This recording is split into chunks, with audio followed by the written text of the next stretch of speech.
Watch out! 2024 is coming to a close, and with it is marking the near end of the Switch 1 era. We talked last week about when the Switch 2 will be announced and released, since Nintendo ever so kindly narrowed that down for us. But what we didn't get to talk about were leaked discussions on the pricing of Switch 2. Along with that news, we have to discuss the recent hints to the next Super Smash Bros. Release, Palworld and Pokémon's lawsuits heating up, and what changes might be sparked in the gaming industry as a whole. First, we have quite a few reputable leakers informing us on what the price range of the Switch 2 will be. Twisted Voxel reported on supposedly reliable leaks, stating that the Switch 2 will be releasing around the $400 price range.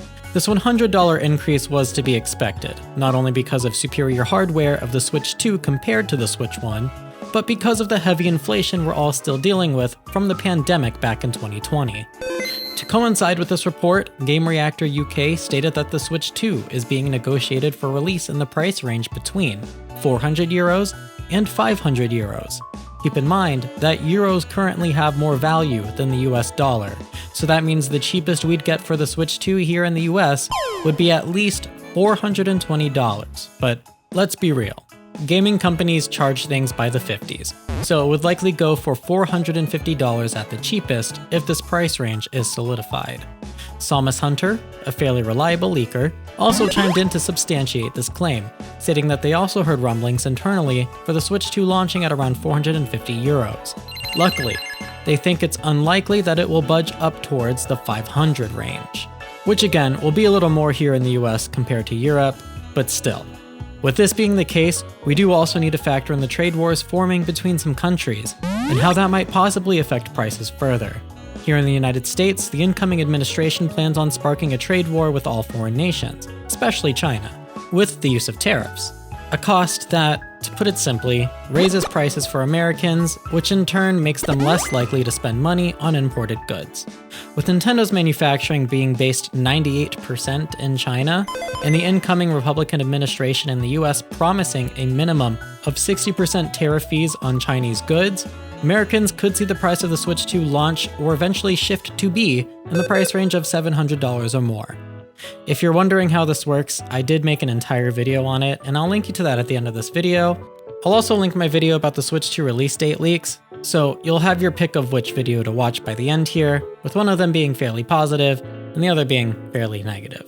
But just so you're aware, this is a worst case scenario that I'm talking about here, and Nintendo did file for an exemption, which they might get, but definitely keep your eyes peeled if you do live in the US, because it's still unclear if the exemption will pass or not. Either way, if you're a Smash Bros. Fan, then you may have noticed Nintendo ramping up their marketing for the Smash Bros. Series again recently. They even made a dedicated commercial featuring the phenomenal Canadian actress Maitreyi Ramakrishnan, who you may know her from the Netflix series Never Have I Ever. And if you don't, well, then get up and go binge it, because for those of you who haven't seen it, it's one of the funniest, wittiest shows out there. This is extra funny knowing that the show has referenced playing Super Smash Bros, and apparently, it turns out Maitreyi herself is really good at it, as they show her in the commercial winning repeatedly with Kirby.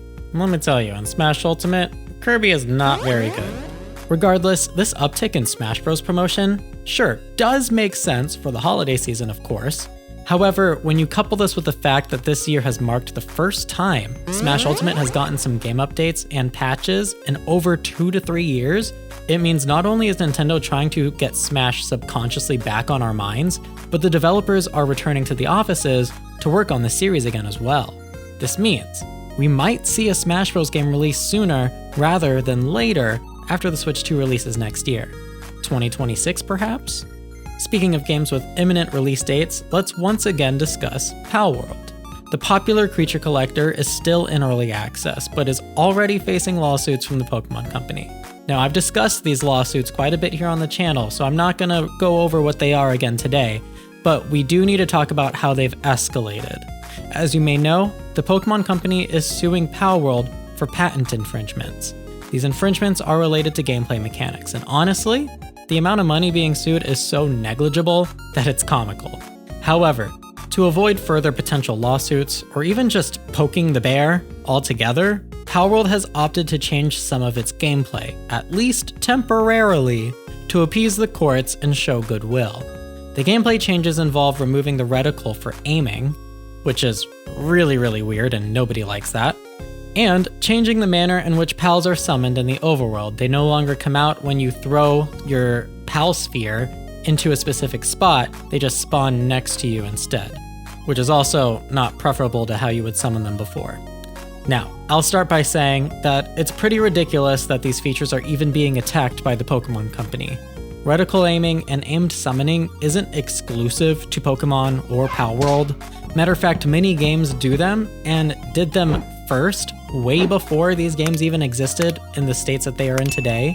But the targeted lawsuit is the only reason these changes were sparked in Palworld, and I can only hope that these changes are temporary in the meantime, because as someone who plays Pokemon and hasn't even played Palworld yet, even I can see that this entire debacle is insane, and it's just a form of bullying by the Pokemon Company.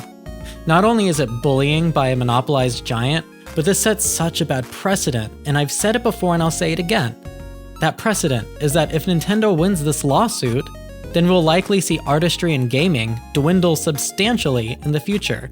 Like, anytime someone comes in and tries to iterate on some previously established concepts, they're just going to be met with a giant lawsuit from some gaming giant. And I can almost guarantee you, if the gaming giant really has claimed this concept, they're probably not going to do as good a job as whatever this person was going to do when iterating on it. We can easily imagine a world where one day every gameplay mechanic is claimed by a money-hungry company and is the only one that can use them, no one else. Apparently, even something as simple as aiming with a reticle or pressing a button to aim and throw. This is truly awful, and I hope Nintendo loses this lawsuit and Palworld can change their gameplay mechanics back in peace and be left alone to be its best self. Kind of a weird note to leave you guys with, but hey, maybe it makes for great conversation. So take to the comment section, let us know your thoughts on all the news from today, and afterwards, check out my videos that I promised, like the Switch 2 release date leaks here on the left, or the Switch 2 tariff explanations on the right. Both are linked in the pinned comment down below as well. I've been JotoJohnny, and I'll catch you all there.